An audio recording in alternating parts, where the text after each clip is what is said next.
Hello my dear students, आप सभी का स्वागत है एमडी क्लासेस में।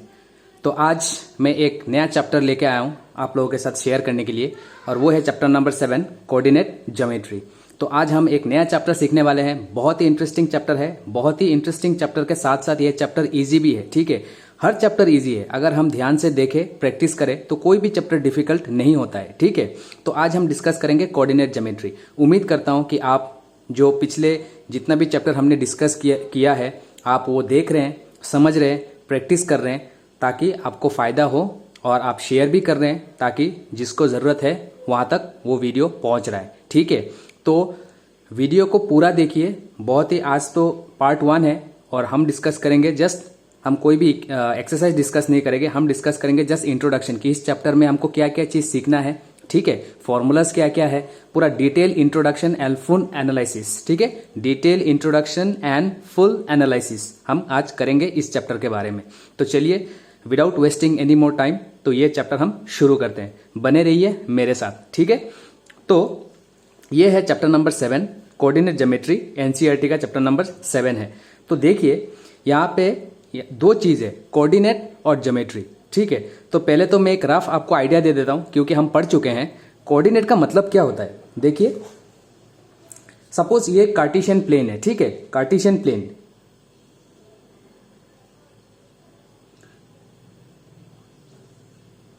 तो ये एक कार्टेशियन प्लेन है। ठीक है, ये एक मान लेते हैं कि ये पूरा एक कार्टेशियन प्लेन है। तो ये मेरा क्या है, एक्स एक्सिस है ना। तो ये मेरे पास क्या है, इसको हम क्या बोलते हैं, एक्स एक्सिस है ना, और इसको हम क्या बोलते हैं, वाई एक्सिस। ठीक है, the point of intersection of the two axis, जो हम एक्स एक्सिस वाई एक्सिस, ये हम सिंगुलर फॉर्म में बोलते हैं। अगर प्लूरल फॉर्म में बोलेंगे तो एक्सिस, ए एक्स ई एस है ना। एक्सिस मतलब दो एक्सिस। ठीक है, सो जब टू एक्सिस इंटरसेक्ट होता है तो उस पॉइंट को हम क्या बोलते हैं, ओरिजिन। तो इस पॉइंट का नाम क्या होता है, इस पॉइंट का नाम होता है ओरिजिन। ये आप पढ़ चुके हैं। ठीक है, क्लास 8 में भी है, क्लास 9 में भी है, ये सब हम पढ़ चुके हैं। ठीक है, सो ओरिजिन के इस तरफ इसको हम क्या बोलते हैं, पॉजिटिव एक्स एक्सिस। ये मेरा पॉजिटिव एक्स एक्सिस है जिसको हम एक्स से रिप्रेजेंट करते हैं, और इसको हम लिखते हैं एक्स डैश। ये मेरा नेगेटिव है, negative x axis, negative x axis है ना। ये जो ऊपर वाला पोर्शन है ये है क्या है, पॉजिटिव वाई एक्सिस। ये जो है पॉजिटिव वाई एक्सिस, और ये जो मेरा है ये है नेगेटिव वाई एक्सिस। ठीक है, अब किसी भी प्लेन को जब हम दो एक्सिस में डिवाइड करते हैं, सपोज ये पूरा प्लेन है, हमने दो एक्सिस में इसको, ये एक एक्सिस, ये एक एक्सिस, दो एक्सिस ड्रॉ किया परपेंडिकुलर ऑन ईच अदर। ठीक है, ये परपेंडिकुलर है ऑन, ये 90 डिग्री का है। ठीक है, ये सारे एंगल 90 डिग्री का, perpendicular on each other. The plane get divided into 4 equal parts. ये जो प्लेन है 4 पार्ट में भाग हो जाता है। ये एक भाग, ये एक भाग, ये तीसरा भाग, ये चौथा भाग। तो इसको हम क्या बोलते हैं, इस पोर्शन को हम क्या बोलेंगे, फर्स्ट क्वाड्रेंट। इसको हम क्या बोलते हैं, फर्स्ट क्वाड्रेंट। ठीक है, ये प्लेन को हम बोलेंगे फर्स्ट क्वाड्रेंट। इस प्लेन को हम क्या बोलते हैं, सेकंड क्वाड्रेंट। सेकंड क्वाड्रेंट, ये मेरा हो गया third quadrant.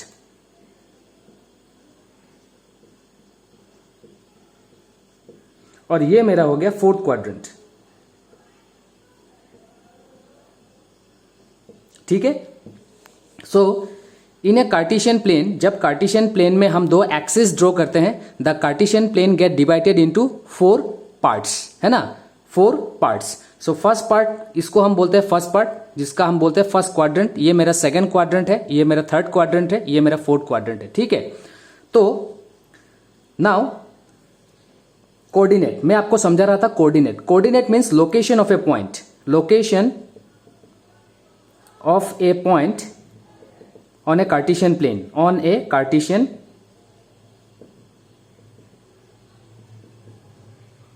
location of a point on a Cartesian plane। एक पॉइंट का लोकेशन है ऑन ए कार्टेशियन प्लेन। तो पॉइंट को कैसे लोकेट करते हैं, सपोज एक पॉइंट है ए।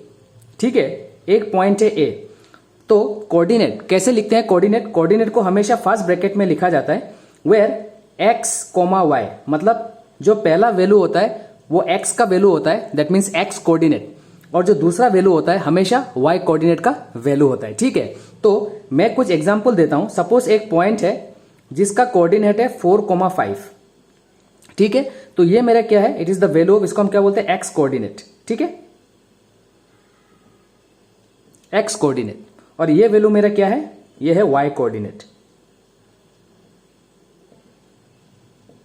Y coordinate. ठीक है, तो पहला वैल्यू को हम बोलते हैं एक्स कोऑर्डिनेट, दूसरा वैल्यू को हम बोलते हैं वाई कोऑर्डिनेट। तो देखिए 4,5, तो हमेशा हम शुरुआत कहां से करते हैं? ये रहा मेरा ओरिजिन, इसको हम क्या बोलते हैं? ओरिजिन।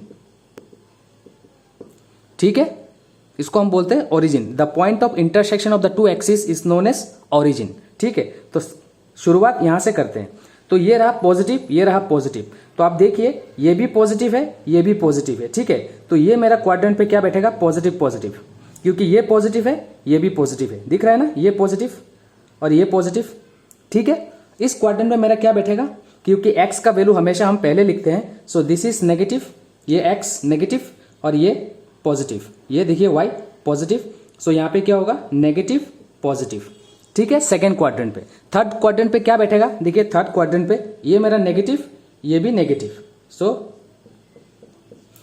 थर्ड क्वाड्रेंट पे हम बैठते हैं माइनस कॉमा माइनस, दोनों का वैल्यू माइनस होता है। ठीक है, अब ये फोर्थ क्वाड्रेंट देखिए, ये positive x and negative is y, सो ये क्या बैठेगा? Positive negative. ठीक है, तो यहां पे पॉजिटिव पॉजिटिव, यहां पे नेगेटिव पॉजिटिव, यहां पे नेगेटिव नेगेटिव और यहां पे पॉजिटिव नेगेटिव। तो यहां पे मैं आपको एक पॉइंट दिया है A, जिसका लोकेशन है 4,5, ये आपको ढूंढना है। तो ये कहां पे होगा? देखिए दोनों ही पॉजिटिव है, सो आप शुरू करेंगे यहां से ओरिजिन, तो ये रहा पॉजिटिव x, तो आप x एक्सिस में जाएंगे, 4 मिल गए आपको, फिर 5, तो 5 कहां जाएंगे? ऊपर जाएंगे, क्योंकि ये y एक्सिस है, ऊपर जाएंगे, मतलब ये पॉइंट जो है कहां पे है? ऑन द फर्स्ट क्वाड्रेंट, है ना? ये लोकेशन कहां पे है? A पॉइंट जो है ये कहां पे है? ये फर्स्ट क्वाड्रेंट पे है। ठीक है, अगर मैंने आपको दे दिया -4, 5, सो ये पॉइंट B है, सो B का लोकेशन क्या है? -4,5, तो कौन सा क्वाड्रेंट पे गिरेगा? माइनस है ये पॉजिटिव है, सो माइनस एंड पॉजिटिव, मतलब ये गिरेगा। जो B वाला पॉइंट है आप कहां पे ढूंढेंगे? On the second quadrant. ठीक है, ऐसा अगर मैंने आपको दे दिया एक पॉइंट है C, जिसका कोऑर्डिनेट है -1, -5, तो दोनों ही माइनस है, तो कहां पे बैठेगा? इस क्वाड्रेंट पे बैठेगा, मतलब C कहां पे है? इस क्वाड्रेंट पे है ना? इस तरीके से हमको ढूंढना है। तो कोऑर्डिनेट का मतलब क्या होता है? It is a location of a point on the Cartesian plane. So एक पॉइंट है जिसका लोकेशन है 4,5, इसको हम बोलते हैं कोऑर्डिनेट। 4 और 5 क्या है? पॉइंट A का कोऑर्डिनेट है, जिसके मदद से हम A को ढूंढ सकते हैं। ठीक है, और A कहां पे होगा? फर्स्ट क्वाड्रेंट पे होगा। तो कोऑर्डिनेट का मतलब आपको पता चल गया कोऑर्डिनेट क्या होता है। सो इसको मैं रब कर देता हूं। सो जस्ट इतना डिस्कशन हमने किया है, just to make you understand that coordinate क्या होता है। ठीक है, so it is a location of a point on the Cartesian plane and it is represented by, इसको कैसे लिखा जाता है? फर्स्ट ब्रैकेट देके पहला जो वैल्यू होता है x का होता है एंड सेकेंड वैल्यू हमेशा y का होता है। ठीक है, तो इस तरीके से कोऑर्डिनेट लिखा जाता है। ठीक है, अब कोऑर्डिनेट ज्योमेट्री, तो ग्राफ पेपर हमको नहीं चाहिए। ठीक है, सो कोऑर्डिनेट ज्योमेट्री ये चैप्टर को इस तरीके से डिजाइन किया गया है कि with the help of algebra के मदद से ज्योमेट्रिकल प्रॉब्लम को अगर हम सॉल्व कर सकते हैं तो उसको हम बोलते हैं कोऑर्डिनेट ज्योमेट्री। ठीक है, तो ज्योमेट्री, तो बेसिक ज्योमेट्री में, तो geometry is a vast part of mathematics. ठीक है, ये बहुत बड़ा पार्ट है एक मैथमेटिक्स का। तो कुछ बेसिक चीजें ज्योमेट्री, जैसे कि क्लोज्ड फिगर, ठीक है ना? सो ये क्या होता है? एक ट्राइंगल है, ये क्लोज्ड फिगर है, so which is a part of geometry. ठीक है, so it is a geometrical figure. Any 4 sided figure कोई भी हो, so this is a close figure. किसका कितना साइड है? 4 साइड है, so it is also a geometrical figure. तो इस चैप्टर में हम क्या सीखने वाले हैं? कोऑर्डिनेट का मदद से, ठीक है, कोऑर्डिनेट का मदद से अगर हम ज्योमेट्रिकल प्रॉब्लम्स को सॉल्व कर पाते हैं तो उस चैप्टर का नाम होता है कोऑर्डिनेट ज्योमेट्री। ठीक है, सो सीधा सीधी बात क्या है, with the help of coordinate we have to solve some geometrical problems. So is for this reason the name of the chapter is coordinate geometry. ठीक है, तो अभी तो हमको पता चल गया कि कोऑर्डिनेट क्या है और सिंपल सा बात है ज्योमेट्री क्या है। So figure, geometry means closed figure के बारे में हमको पढ़ाई करना है यहाँ पे। ठीक है, so for example triangle, quadrilateral, ठीक है, ये ज्योमेट्रिकल फिगर्स है। तो ये बेसिक चीजें, सिंपल चीजें, यही सब हम यहाँ पे डिस्कस करने वाले हैं। ठीक है, तो आप कोऑर्डिनेट का बारे में आपको पता चल गया, तो ठीक है, इसको मैं रब कर देता हूं।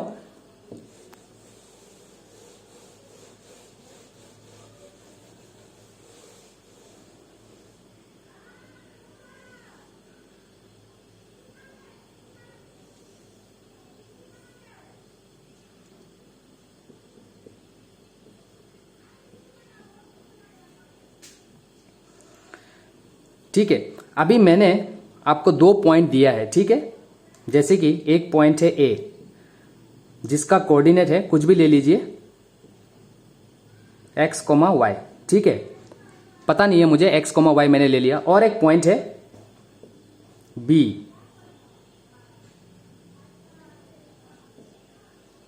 ठीक है,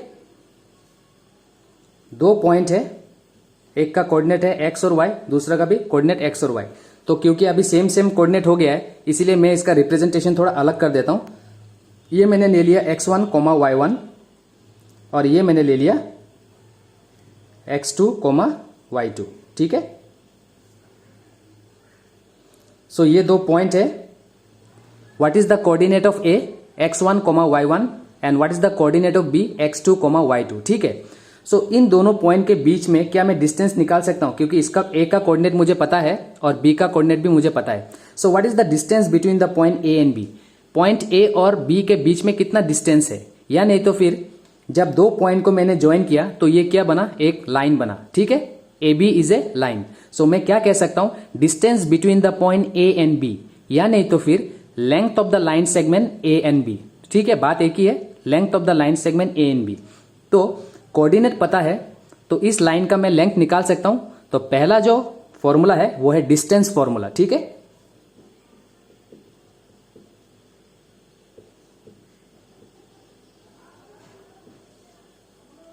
सो पहला जो हम डिस्कस करेंगे, यहां पे 3 फॉर्मूला है, 3 एक्सरसाइज है और 3 फॉर्मूला है। तो पहला एक्सरसाइज में हमको डिस्टेंस फॉर्मूला ही जानना होता है। ठीक है, सो डिस्टेंस फॉर्मूला, तो हमने क्या सीखा था, कोऑर्डिनेट ज्योमेट्री। तो कोऑर्डिनेट पता है ए का और बी का कोऑर्डिनेट पता है, तो इन दोनों के बीच में डिस्टेंस कितना है। So what is the distance of A B, तो फॉर्मूला क्या हो जाएगा,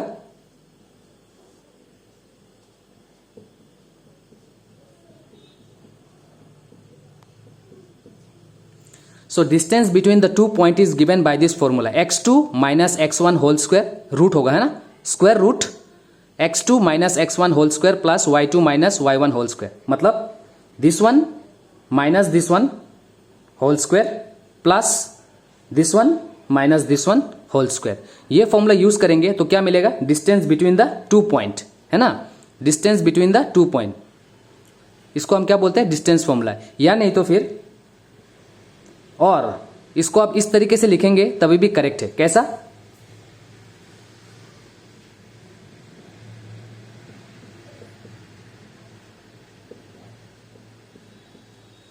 ठीक है, अगर ऐसा भी लिखेंगे तभी भी करेक्ट है। सो देखिए, कोऑर्डिनेट के मदद से मैं 2 पॉइंट के बीच में डिस्टेंस निकाल सकता हूं। तो ये रहा formula, distance between the 2 point मैं कैसे निकाल सकता हूं, बाय यूजिंग दिस फॉर्मूला। समझ में आ गया, ठीक है। अब देखिए, मैं 3 पॉइंट लेता हूं, तो ज्योमेट्रिकल फिगर का प्रॉब्लम हम कैसे सॉल्व कर सकते हैं। ठीक है, कहीं पे भी ऑन ए कार्टेशियन प्लेन अगर आपको कोऑर्डिनेट दिया हुआ है किसी भी 3 पॉइंट का, ठीक है, कहीं पे भी,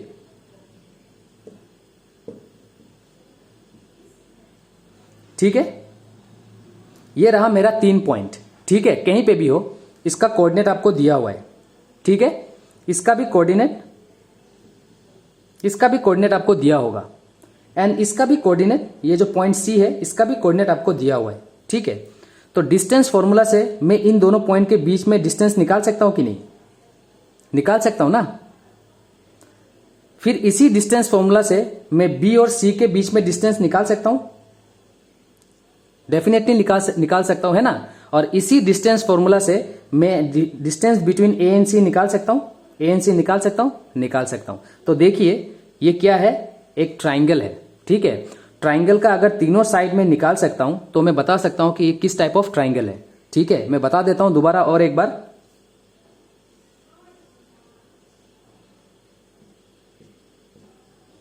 अगर किसी भी ट्राइंगल का तीनों साइड बराबर होता है तो उस ट्राइंगल का नाम क्या होता है, इक्विलैटरल ट्राइंगल।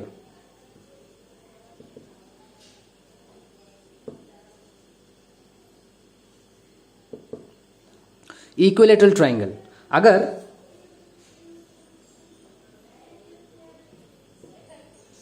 किसी भी ट्राइंगल का दो साइड इक्वल होता है तो उस ट्राइंगल का नाम क्या होता है, आइसोसेलेस ट्राइंगल।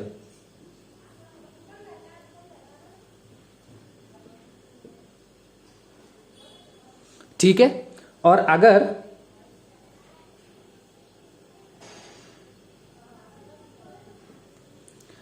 तीनों साइड अलग अलग मेजरमेंट का है, अगर तीनों साइड अलग अलग मेजरमेंट का है तो इस ट्राइंगल का नाम क्या है,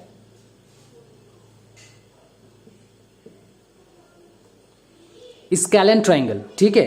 if all sides are equal then it is equilateral triangle, and if any two sides are equal then it is known as isosceles triangle. If all the three sides are different in measurement then it is known as scalene triangle. ठीक है। तो coordinate के मदद से मैं कैसे बता सकता हूं कि ये किस टाइप ऑफ ट्राइंगल है, ठीक है।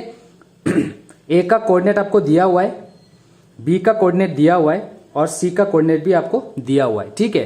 तो इसी डिस्टेंस फॉर्मूला से, डिस्टेंस फॉर्मूला किस काम में आता है, to find out the distance between two point, दो पॉइंट के बीच में डिस्टेंस निकालने का काम में आता है। या नहीं तो फिर मैं ऐसा भी बोल सकता हूं कि क्योंकि दो पॉइंट को मैं जब ज्वाइन करता हूं तो एक लाइन बनता है, तो मैं ये भी बोल सकता हूं कि length of the line segment A B, length of the distance between the point B C, नहीं तो मैं बोल सकता हूं length of the line segment B C. समझ में आ रहा है ना आप लोगों को।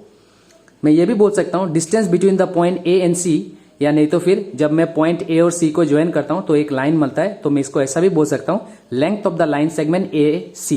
तो कैसे निकालेंगे, by using distance formula. So distance formula से मैं ये भी निकाल सकता हूं, डिस्टेंस फॉर्मूला से मैं इसका भी निकाल सकता हूं, है ना।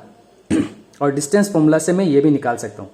तो अगर तीनों साइड निकल गया तो मैं बता सकता हूं कि कौन सा टाइप का ट्राइंगल है। तो इसीलिए इस चैप्टर का नाम है कोऑर्डिनेट ज्योमेट्री, क्योंकि कोऑर्डिनेट के मदद से मैं एक ज्योमेट्रिकल फिगर का नाम दे रहा हूं कि ये इक्विलैटरल ट्राइंगल है, या आइसोसेलेस ट्राइंगल है, या स्केलेन ट्राइंगल है। ठीक है, समझ में आ रहा है। तो इसी तरीके से इस चैप्टर का नाम है कोऑर्डिनेट ज्योमेट्री। ठीक है। अब कोई भी देखिए पॉइंट जो है, इन पॉइंट को हम क्या बोलते हैं, नॉन कॉलिनियर पॉइंट्स। ये चीज आप ध्यान में रखिए, ठीक है। Non collinear points, that means, इसको मैं रब कर देता हूं, ठीक है। According to the sides this are the triangles. Side के हिसाब से ट्राइंगल तीन टाइप का होता है जो मैंने डिस्कस किया हुआ है, ठीक है।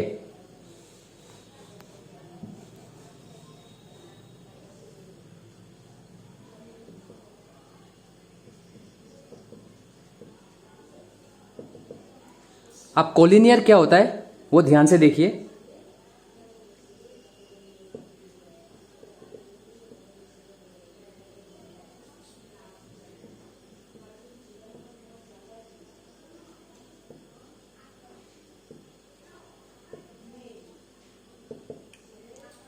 If the points are on the same straight line, then the points are known as collinear points. ठीक है।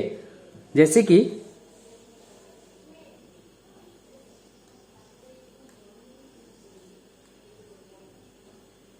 मैंने आपको 3 पॉइंट दिया है, 3 पॉइंट हो या 4 पॉइंट हो या 5 हो या 10 हो, ठीक है। सो सपोज 3 पॉइंट दिया है, ये ए है जिसका कोऑर्डिनेट है, ठीक है, क्वेश्चन में दिया होगा। ये पॉइंट बी है जिसका भी कोऑर्डिनेट है, और ये पॉइंट सपोज सी है जिसका कोऑर्डिनेट है। अब मैंने बोला कि इन तीनों पॉइंट को आप ज्वाइन करके एक क्लोज्ड फिगर बनाइए।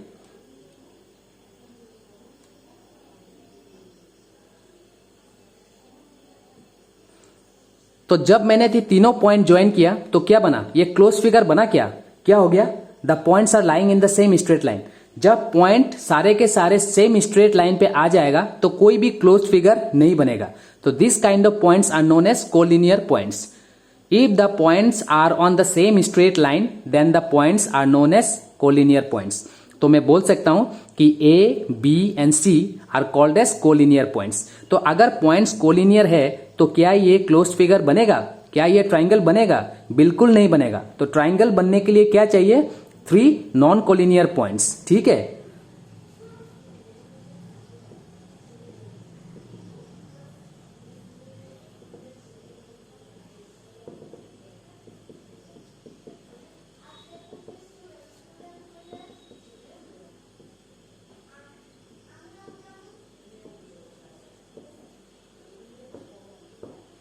so if the points are not lying in the same straight line then the points are known as non collinear point। तो एक ट्राइंगल बनने के लिए, दैट मीन्स एक क्लोज्ड फिगर बनने के लिए पॉइंट्स को क्या होना चाहिए? नॉन कोलिनियर होना चाहिए, तभी एक क्लोज्ड फिगर बन पाएगा। ठीक है, तो इस चीज का आप ध्यान रखिए। So the point should not be in the same straight line. कहीं पे भी हो सकता है, ए, बी, सी। तो ये 3 पॉइंट जो है सेम स्ट्रेट लाइन पे नहीं गिरता है। ठीक है, ये जो 3 पॉइंट है सेम स्ट्रेट लाइन पे नहीं गिरता है। सो एक ट्राइंगल बनने के लिए क्या होना चाहिए? The point should be non collinear. तो कोलिनियर और नॉन कोलिनियर के बीच में आपको पता चल गया। अगर पॉइंट्स कोलिनियर है तो कोई भी क्लोज्ड फिगर नहीं बनेगा। तो एक क्लोज्ड फिगर बनने के लिए क्या होना चाहिए? The point should be non collinear.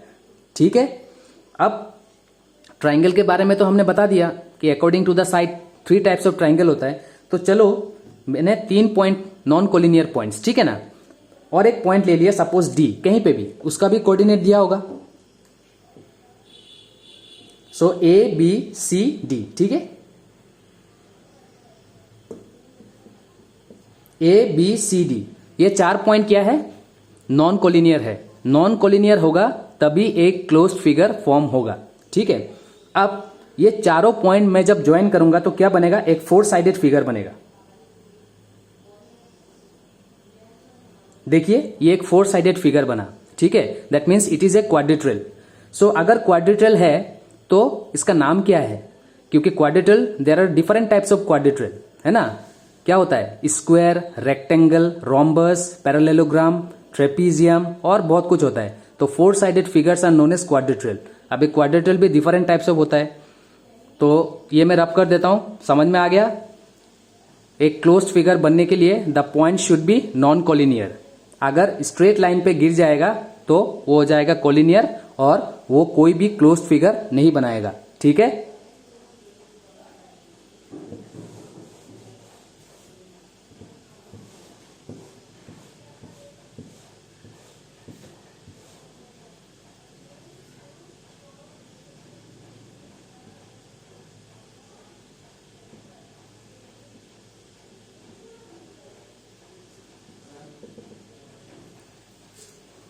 So क्वाड्रिट्रल, different types of क्वाड्रिट्रल होता है। तो कुछ के बारे में फिर हम लोग थोड़ा बहुत पढ़ लेते हैं। हम लोग को ऑलरेडी पता है, लेकिन फिर भी मैं तो आपको लोग को रिवाइज कर देता हूं। स्क्वायर, स्क्वायर किसको बोलते हैं?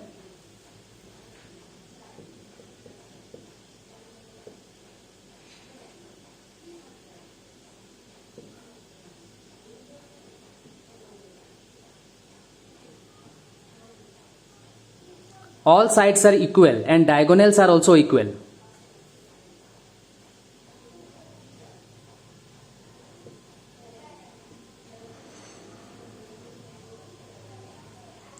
ठीक है ना, तो all sides are equal and the diagonal, इसको हम बोलते हैं diagonal. Diagonal AC is also equals to diagonal BD। अगर ये है then we can say that the quadrilateral is a, ये 4 sided figure is a square, तब हम बोल सकते हैं स्क्वायर। ठीक है, नेक्स्ट क्या है हमारा?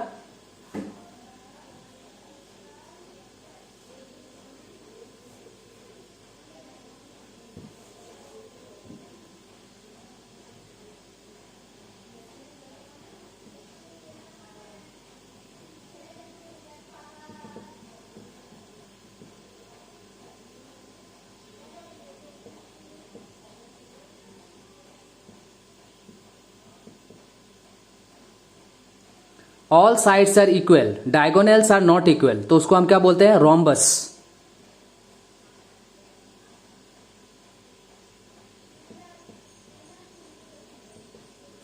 सो देखिए, all sides are equal and one diagonal is smaller and the other diagonal is bigger. ठीक है, ये डायगोनल छोटा है और ये डायगोनल बड़ा है, तब हम बोल सकते हैं कि ये क्या है, एक रोम्बस है। ठीक है।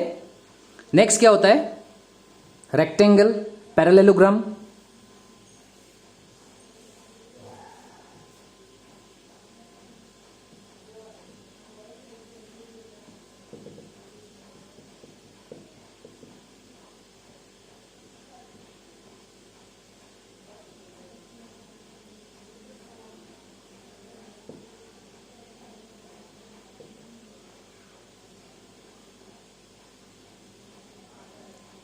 Opposite sides are equal and diagonals are equal. अगर ये होता है तो ये रेक्टेंगल है। ठीक है। So opposite sides are equal and diagonals are also equal. अगर डायगोनल्स भी इक्वल है तब हम बोल सकते हैं कि ये एक रेक्टेंगल है। Rectangle, square, rhombus, there are many properties. इन सब का बहुत सारा प्रॉपर्टीज होता है। ये तो हम जस्ट इसका डेफिनेशन दे रहे हैं। अगर प्रॉपर्टीज पढ़ना चाहे तो इस ज्योमेट्री में जाके इनका प्रॉपर्टी हम पढ़ सकते हैं। बहुत सारा प्रॉपर्टीज होता है इनका। ठीक है।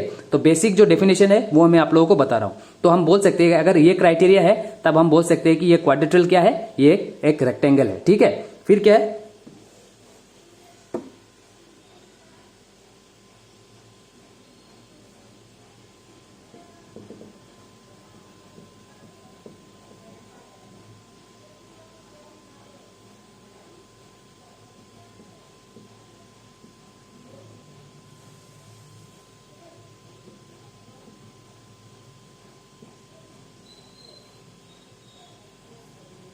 So opposite sides are equal लेकिन डायगोनल इक्वल नहीं है, तब हम उसको बोल सकते हैं parallelogram. So this side is equals to this side and this side is equals to this side. That means opposite sides are equal लेकिन डायगोनल इक्वल नहीं है। सो एक डायगोनल छोटा है और दूसरा डायगोनल लंबा होता है। ठीक है। सो हम बोल सकते हैं ये पैरेललोग्राम है। तो अभी हमने 4 टाइप ऑफ क्वाड्रेट्रल पढ़ा है, ऐसा और ढेर सारा डिफरेंट टाइप्स ऑफ क्वाड्रेट्रल है। ठीक है। तो अभी क्या डिस्टेंस फॉर्मूला से मैं बता सकता हूं कि ये क्वाड्रेट्रल जो है ये किस टाइप ऑफ क्वाड्रेट्रल है? क्या मैं डिस्टेंस फॉर्मूला से बता सकता हूं? तो डेफिनेटली बता सकता हूं। ठीक है। तो इसको मैं अभी रब कर देता हूं।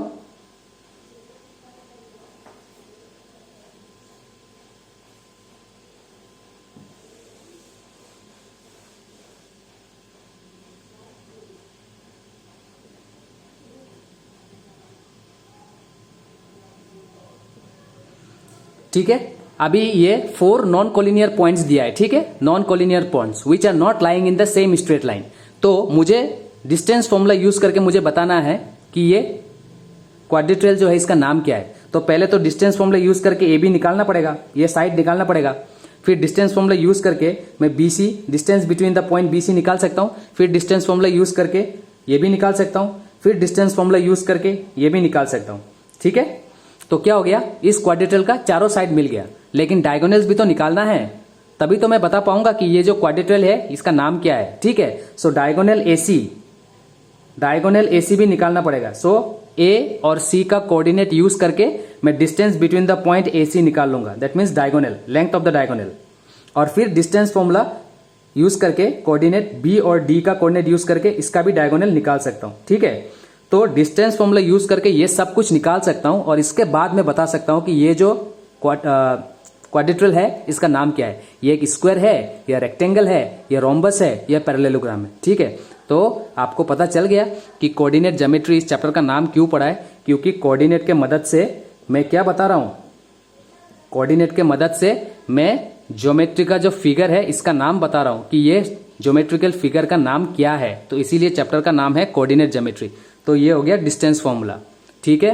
तो ये पूरा इंट्रोडक्शन मैंने एक ही चीज के बेसिस पे किया है, डिस्टेंस फॉर्मूला। बाकी और 2 फॉर्मूला बाकी है, तो वो 7.2 और 7.3 में हम बताएंगे। ठीक है। लेकिन 7.1 जो है it is completely based on distance formula. Distance formula के ऊपर ही चैप्टर एक्सरसाइज 7.1 बेस्ड है। ठीक है।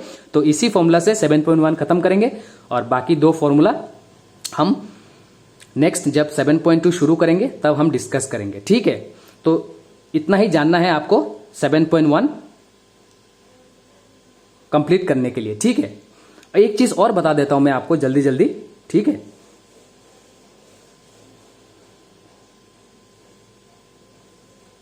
ये तो है ओरिजिन, ठीक है। इस पॉइंट का नाम क्या है? ओरिजिन, ठीक है।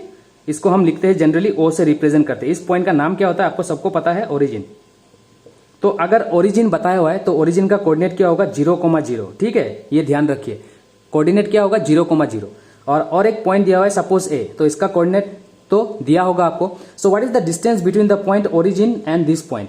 इस पॉइंट और ओरिजिन के बीच में कितना डिस्टेंस है, ठीक है। तो यही फॉर्मूला आप यूज कर सकते हैं, लेकिन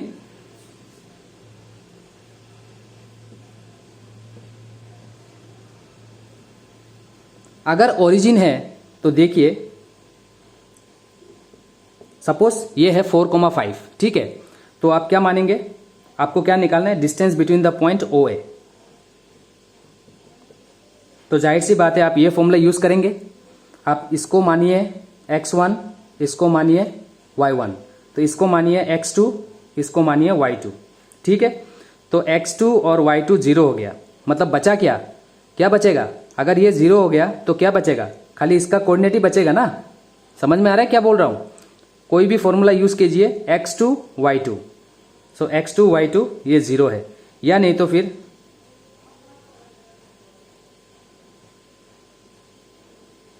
इसको आपने x1 माना, इसको y1, कुछ भी मान सकते हैं।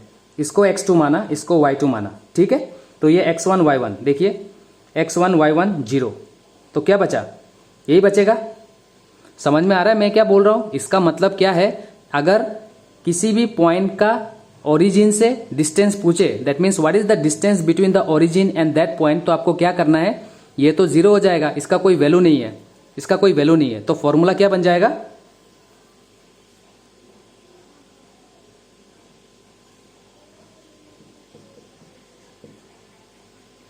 √x² + y², यही फॉर्मूला है। अगर आपको प्रॉब्लम हो रहा है तो ये फॉर्मूला मत लिखिए, फॉर्मूला यही है, ठीक है। ओरिजिन 0,0 और a इसका कोऑर्डिनेट x, y, ठीक है। तो क्या हो जाएगा? खाली इसको आप स्क्वायर कीजिए, √x² and y²। Suppose a का वैल्यू दिया है आपको 4,5, ठीक है। तो आप क्या करेंगे? आपको निकालना है distance between the point origin and a, ठीक है।